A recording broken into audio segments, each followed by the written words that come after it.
Assalamualaikum warahmatullahi wabarakatuh.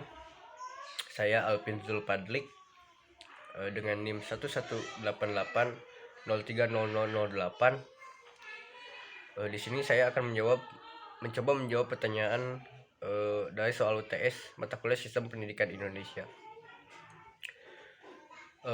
Pertanyaan pertama, jelaskan mengenai sistem pendidikan dan sistem pendidikan. Sistem secara sederhana merupakan komponen-komponen yang berbeda namun saling berkaitan. Artinya, sistem merupakan gabungan dari beberapa komponen yang membentuk sebuah totalitas atau yang dinamakan sistem itu sendiri. Seperti itu. Jadi sistem itu merupakan gabungan dari beberapa komponen yang saling berkaitan. Lalu selanjutnya pendidikan. Pendidikan merupakan proses pengubahan sikap dan tata laku seseorang atau sekelompok orang dalam upaya mendewasakan atau menggali potensi manusia melalui proses pembelajaran dan pelatihan. Yang selanjutnya yaitu mengenai sistem pendidikan. Sistem pendidikan merupakan komponen-komponen yang terlibat dalam bidang pendidikan, yang komponen-komponen itu saling berkaitan. Artinya sistem pendidikan merupakan beberapa dari banyaknya gabungan dari beberapa komponen yang ikut andil dalam pendidikan, ikut andil dalam suksesnya sebuah pendidikan. Dan sistem pendidikan itu luas, mencakup beberapa komponen yang namun saling berkaitan. Yang pertanyaan yang kedua, jelaskan menurut pendapat Anda tentang gagasan Merdeka Belajar dan Kampus Merdeka. Mengenai Merdeka Belajar dan Kampus Merdeka, itu Merdeka Belajar, sebetulnya ini merupakan sebuah inovasi yang out of the box dari sistem pendidikan yang selama ini diterapkan di Indonesia. Kalau saya melihat memang adanya inovasi atau gagasan Kampus Merdeka Belajar ini pengimplementasian dari Undang-Undang Nomor 20 Tahun 2003 tentang Sistem Pendidikan, di mana memang permasalahan pendidikan di Indonesia ini mencakup mutu pendidikan, mencakup pemerataan kesempatan pendidikan, mencakup efisiensi pendidikan, dan relevansi pendidikan. Dengan beberapa gagasan Kampus Merdeka, di mana salah satunya perguruan tinggi yang memiliki akreditasi A dan B boleh membuka program studi yang baru, tetapi harus bisa bermitra atau berkolaborasi dengan perusahaan atau industri. Apabila bisa seperti itu tidak perlu kan kalau program studi kalau perguruan tinggi yang memiliki akreditasi A dan B tidak perlu meminta izin kepada Kemendikbud kecuali registrasi saja. Itu bisa membuka program studi dengan catatan harus bisa membuktikan bahwa program studi tersebut sudah bekerjasama dengan industri atau perusahaan. Ya, itu memang merupakan mungkin tujuannya karena banyaknya lulusan perguruan tinggi yang memang setelah keluar dari kampus itu bingung dan menjadi pengangguran misalkan, sehingga muncul sebuah ide seperti itu untuk mewadahi lulusan perguruan tinggi. Lalu kebijakan-kebijakan yang lainnya, dan perubahan lamanya KKN dengan kebijakan yang baru itu dengan orientasi memang menjadi sebuah jawaban juga bahwa permasalahan hari ini, masalah pendidikan hari ini memang kurang bisa menjawab tantangan lokal, nasional dan global. Adanya kampus Merdeka dan Merdeka Belajar ini memang salah satunya untuk menjawab itu. Tetapi perlu diingat memang konsep ini masih sekedar wacana. Kita belum tahu, kita tunggu saja efektif atau tidaknya. Tapi satu hal bahwa ada beberapa permasalahan pendidikan yang sebelumnya memang belum diselesaikan, seperti persoalan KSP, Kuartilas yang belum selesai. Lalu sekarang sudah adanya kampus Merdeka dan Merdeka Belajar, kampus Merdeka Belajar. Memang sebuah inovasi baru, cuman kita lihat nanti, kita tunggu saja efektif atau tidaknya sebuah konsep atau sistem atau kebijakan yang dikeluarkan oleh Pak Nadiem Makarim. Lalu pertanyaan yang ketiga, salah satu tujuan pendidikan Islam sebagaimana dalam Quran surat Az-Zariyat 51 ayat 56 telah bunyi ayat tersebut artinya dan maksudnya. Quran surat Az-Zariyat ayat 56 itu wala khalaqtul jinna wal insa illa liya'budun, yang artinya aku menciptakan jin dan manusia hanya untuk beribadah kepadaku. Mengenai sistem tafsiran ayat tersebut dengan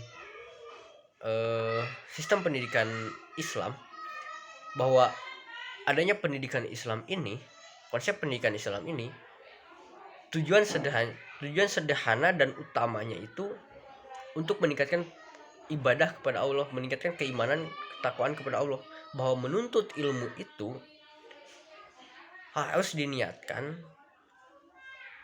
secara tajam untuk memupuk keimanan dan ketakwaan kepada Allah Subhanahu wa taala. Artinya konsep pendidikan Islam ini selalu berupaya bahwa pendidikan yang digagas itu harus senantiasa ditujukan untuk memupuk hati kita, memupuk keimanan dan ketakwaan kita untuk beribadah kepada Allah. Dengan semakin banyaknya ilmu, semakin meningkatkan keimanan dan ketakwaan. Mungkin seperti itu ide atau poin utamanya. Yang keempat, jelaskan bagaimana posisi kurikulum dalam sistem pendidikan nasional di negara kita. Kurikulum merupakan pedoman dalam penyelenggaraan kegiatan pendidikan atau kegiatan pembelajaran. Posisi kurikulum itu sebagai acuan atau pedoman bagi para peserta didik dan pendidik untuk menjalankan proses belajar mengajar. Kurikulum itu menjadi peta atau rute yang menunjukkan sebetulnya arah pendidikan Indonesia itu kemana, arah pendidikan di negara kita itu kemana, bisa terlihat dari sistem kurikulum yang dibangun. Seperti itu. Intinya posisi kurikulum di dalam sistem pendidikan nasional adalah sebagai pedoman atau acuan atau sebagai jalan yang bisa menunjukkan arah pendidikan kita itu mau kemana. Seperti itu. Yang selanjutnya, yang kelima, ujian nasional UN tetap ada atau ditiadakan. Jelaskan pendapat Anda. Mengenai UN, memang UN itu ujian nasional itu memang kalau kita lihat dan pengamatan saya memang sepanjang ini masih kurang efektif. Karena dengan UN itu